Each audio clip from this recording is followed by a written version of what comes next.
Okay, so page 15 starts part 4 of the chapter 1 video set on problem solving. So we're going to look at problem solving process here. Step 1, identify the question. Step 2, work backwards, identify the information needed. So sometimes you're not given everything or not at face value, so you have to kind of pluck it apart. Then, you want to think, what are you trying to solve? Like, what are you trying to find? I'll kind of add that in there. We talked about that probably in some other courses that you may have had or in your prep videos for this. What are you trying to find? Have that kind of big picture. Because if you don't know what you're trying to figure out, you may go the wrong route, right? And label it. Okay, so we have the next thing is continue working backwards, creating a solution pathway. If information is missing, look it up or estimate it. Get rid of the distractors, the unnecessary things, and then solve following the solution pathway. And I have a very specific 4-step process too for how you are going to write that out. Part A, you've done this in some of the prep videos in your problem solving process just for regular word problems. So then you're going to write some kind of numerical representation. Okay. Sometimes you might do a diagram as well. Part C is solve, and part D is interpret, answer in a sentence. And make sure you have those units on it too. So if it's in feet, make sure you have feet. Ounces, whatever it is. So the grocery store has bulk pecans on sale, which is great since a baker is planning on making 10 pecan pies for a wedding. The recipe calls for 1 3/4 cups of pecans per pie. However, in the bulk section, there's only a scale available, not a measuring cup. The baker runs over to the baking aisle and finds a bag of pecans and looks at the nutrition label to gather some info. How many pounds of pecans should the baker purchase? So we have these nutrition facts that we can look at. We know that 1 cup is 99 grams. So we need to probably reference that information. So let's just start kind of writing down some given stuff. We're also going to want to, so sometimes you just have to hash out like what you're given, what are you trying to find. That can go in part A as well. Right, add that here. Just so you have some work to show. Some of these can get pretty tricky. So given info, we have 1 cup equals 99 grams. This is specific for pecans. Sometimes people look at these problems and they say, well, shouldn't it be 1 cup is 8 ounces? But that's only for fluid ounces. So keep that in mind that I'll put a little note here. Note 1 cup equals 8 fluid ounces. It's different for solid. Okay, so that's something important. I see that happen. People get confused by that. It is confusing. And then 1 pound. You can look this up. You can use the internet even on a quiz or something, but to look up information, I just don't want you like kind of copying and pasting this and putting in a searcher to get an answer done for you. That doesn't help you learn anything. But you can look up how many grams a pound is. That's fine. You can use a converter for that. So we get 453.592 grams. And if you are missing some info and you're not sure, should I look that up? Should I not? Or can you just tell me? Like, you always can ask me for help on a quiz, like a couple of things for Math 107. That's fine. So we have that. We know that we have, we want to do 10 pies, right? So we need 10 pies. And that requires 1 3/4 cup each, or of pecans for each pie.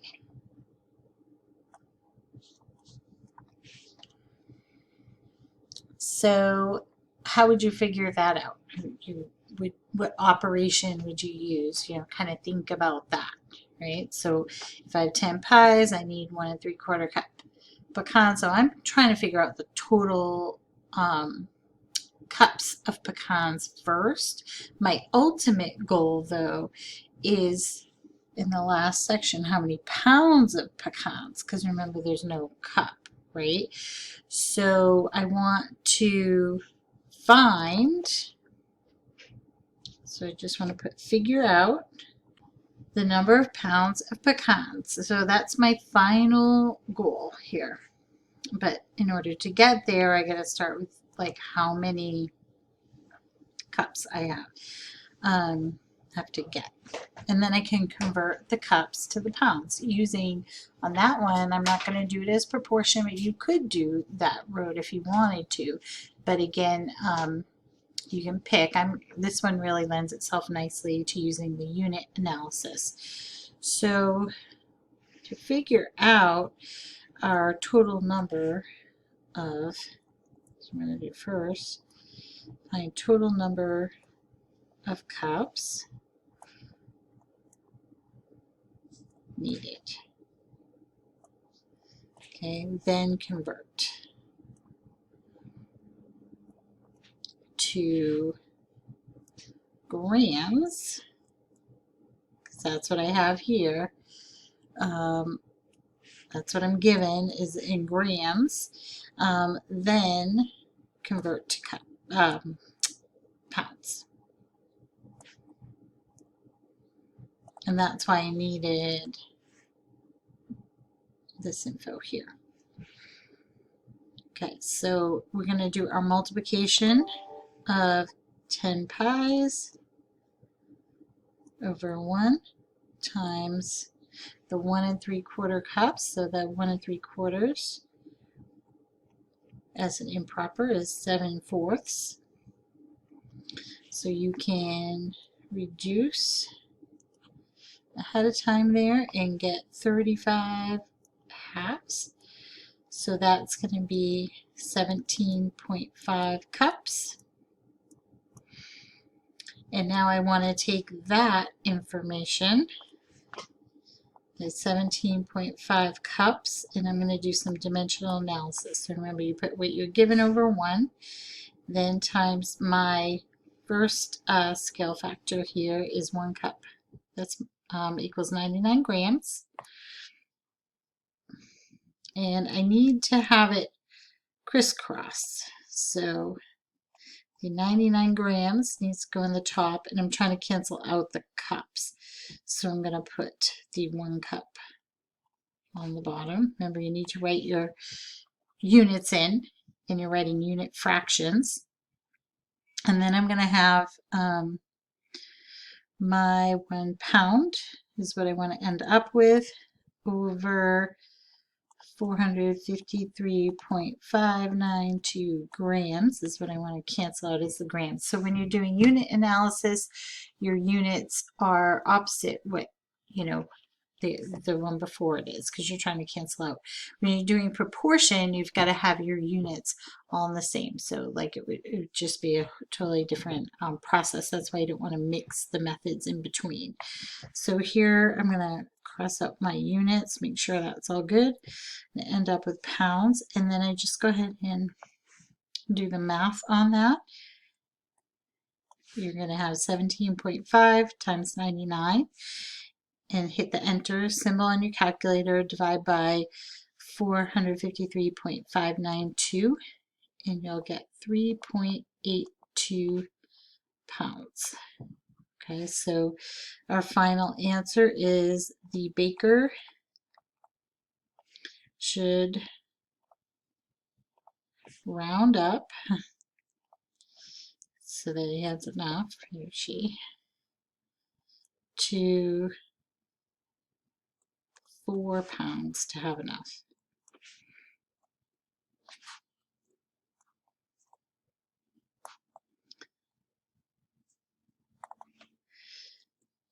So I hope that gives you the idea of how to follow the process if you want to know like kind of how I would label these on a quiz. Usually I give you some prompts if I want to, or an activity, I might have you write everything out. A is the given and what you're trying to figure out. B is doing some kind of number sentence, equation, whatever you need. C is the solving, and D is my sentence, and I interpreted. I have my units there. Maybe I should say pecans too.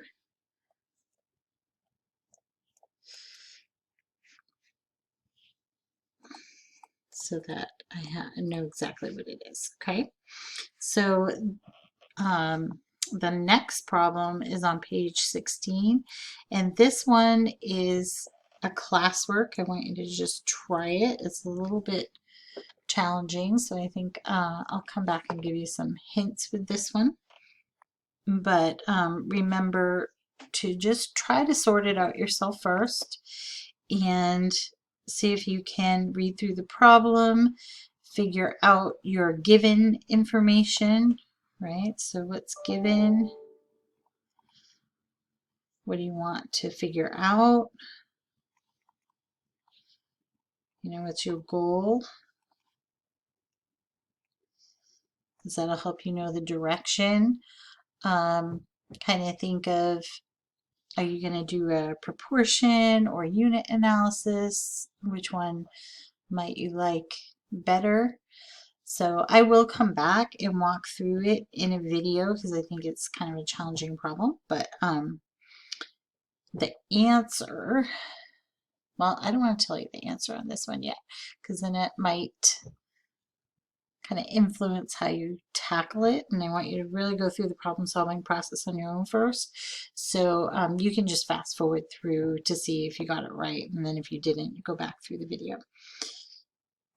Okay, so I've written this up and I'm going to go through it with you. So my first part here, I put my given info and then you know what I'm trying to figure out. So that's part A. So the chicken info I'm given is my store that's closer is 5 pounds of chicken at $3.39. I'd pay a total of $16.95. For the sale price at the further away store, same process, I would pay only $15.45. That's really only a savings of $1.50. So right there, if it were me, I wouldn't make the drive, but maybe, you know, it would be more substantial the more chicken you bought. So that's something to think about, that you could go back and kind of calculate if you wanted, or if you were doing this for real, you know, might be bigger numbers. So if you go a little further, you can figure out the gas information. The closer store is 4.6 miles round trip. The further away one is 17 miles. So it's actually 12.4 miles distance. So I just figured in further distance. So I just did a proportion to figure out how many gallons of gas I would use, because I have the averages up here in my given information. You can look back at that. And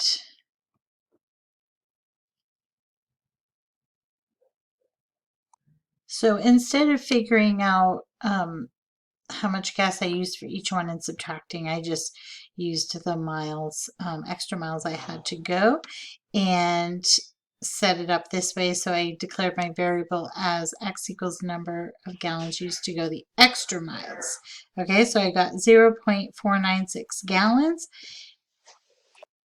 The next piece is find the cost to travel to the further store. So once I know the gallons, I can see how much money I spend for that, and it would be $1.78. And so it costs $1.78 in gas to go the extra miles, but I only save $1.50 for that chicken on sale. So for me, it is not worth it. I actually am going to spend more, 28 cents more to even, get to that store in the long run. So what I want to do is mark out here is step A. Step B is kind of like setting up the problem that's anywhere in here. The C is the actual solving process, and my answer is kind of in a couple of parts. So it's helpful if you can do the A, B, C, D on your activities that you have, or anything where you a quiz or anything you're submitting for grading purposes. For your homeworks in the e-homework, you can just write it however you choose, but you do want to keep track of that for your own records, and it just will help you to go through the process and come to the right answers, is the idea of it, to have a very systematic approach rather than just winging it. So that is it for this video set, and you have a great day.